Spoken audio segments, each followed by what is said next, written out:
Nordstrom brings you the season's most wanted brands. Skims, Mango, Free People, and Princess Polly. All under $100. From trending sneakers to beauty must-haves, we've curated the styles you'll wear on repeat this spring. Free shipping, free returns, and in-store pickup make it easier than ever. Shop now in stores and at Nordstrom.com. I was never really a runner. The way I see running is a gift, especially when you have stage 4 cancer. I'm Anne. I'm running the Boston Marathon, presented by Bank of America.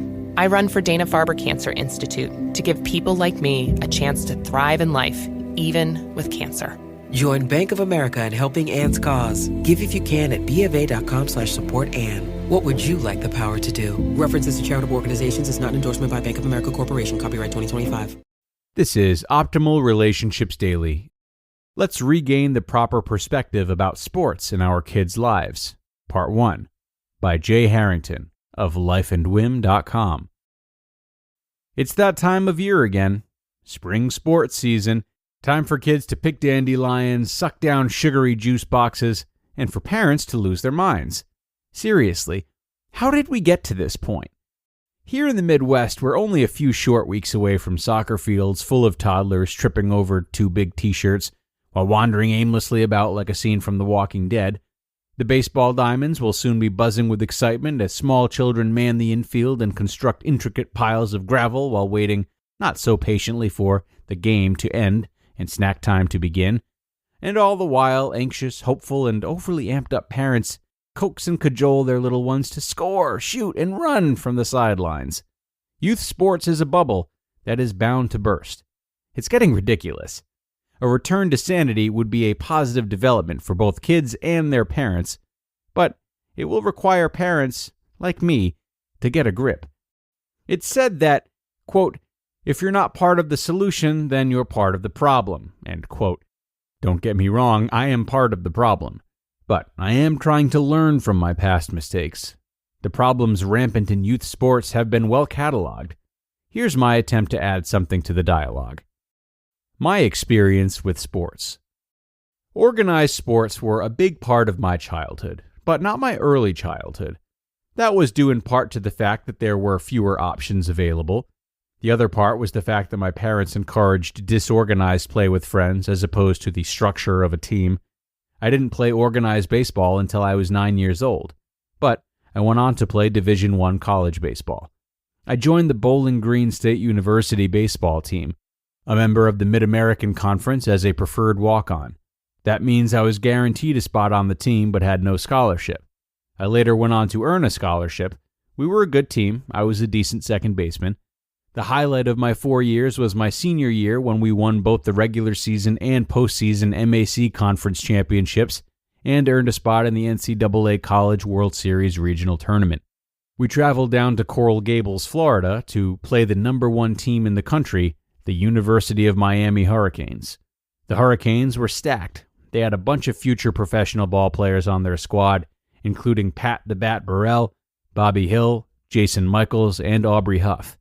We played them under the lights in front of a capacity crowd of thousands at their home field.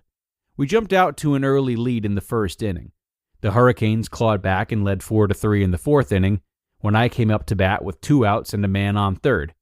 I swung wildly and missed the first 2 curveballs thrown to me. The count was 0-2. The pitcher made a mistake because you never throw Harrington an 0-2 curveball. Actually, you should always throw me an 0-2 curveball, or a fastball up and in, or a changeup down and away. I wasn't a very good hitter. But in this instance, I got lucky and hit an opposite field 2-run home run, putting us up 5-4. And then the wheels came off. Burrell hit 2 monster home runs and we ended up losing 21-6. But what a blast. After the game, I got PED tested by the NCAA. Seriously. 2 teammates and I were quarantined in a trailer until we were able to pee in a cup, which took a while given the hot, humid Miami weather. I passed, in case you were wondering. I also participated in the post-game press conference and gave some lame answers to questions posed by a couple of reporters from Toledo, Ohio news outlets who were down to cover the game. It could have been worse. After we were knocked out of the tournament, my teammates and I found ourselves in Miami for a night, school done and the season over. A group of us bailed on curfew and jumped in a cab and headed to South Beach. I don't think the jean shorts, tank tops, and baseball caps went over particularly well on the club circuit, but we had a great time. Playing sports was the most valuable experience I had while in college, by a long shot. But that was it. I had no chance of advancing beyond college sports, and I knew it from the moment I stepped on campus. But apparently, things have changed. Unfounded expectations and misplaced dreams.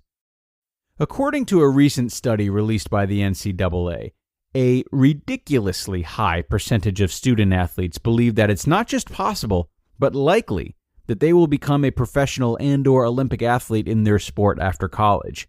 This includes 78% of hockey players, 73% of basketball players, 72% of golfers, 64% of football players, 53% of soccer players, and 49% of baseball players. The reality? The NCAA publishes separate statistics regarding the probability of competing in sports beyond high school. They are striking. Of the approximately 1 million kids that play high school football, 6.5%, approximately 65,000 athletes, will play in college, Divisions 1, 2, and 3. Only 1.6% of college players get drafted by the NFL. That's 1,000 football players out of the 65,000 that play in college, and 1 million that play in high school. While 1,000 get drafted, far fewer ever sign a contract or make an NFL roster, let alone make a living at it. The story is the same to one degree or another in all sports. Only 1 in 2,541 high school basketball players will get drafted by an NBA team. And it's not just student athletes with delusions of grandeur. According to a survey conducted by National Public Radio, 26% of parents whose children play high school sports hope their child will become a professional athlete one day. That number rises to 39% among families with a median income under $50,000. So, that's the data.